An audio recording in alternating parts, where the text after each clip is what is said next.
Hello everyone, welcome back and happy to see you on Technical World. Today in this video I'm going to show you how to fix backup fail error on iPhone and iPad. So without wasting any time, let's get started, and before start please don't forget to subscribe. The first thing that we have to do, we have to go to settings, then tap on your profile name and tap iCloud. And under iCloud we have to tap on iCloud backup. Here we have to make sure that iCloud backup is enabled. If it's already enabled, then disable iCloud backup and wait for a couple of minutes, then enable iCloud backup.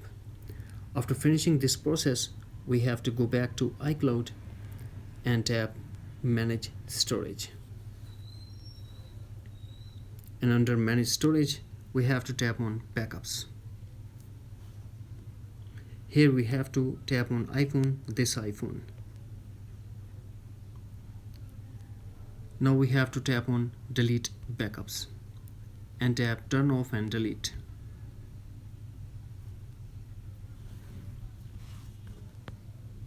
After finishing this process, force close setting app and also force restart your iPhone by quickly press and release volume up button, quickly press and release volume down button, and press side button until Apple logo appears. And if you're using old iPhone, then press home button and the power button at the same time until Apple logo appears. After the force restart, we have to do the second thing. The second thing is that go to settings, then tap general and tap iPhone storage, and make sure that your iPhone is not running out of storage. If your iPhone is running out of storage, then offload or delete some apps that are not in use and try to take the backups.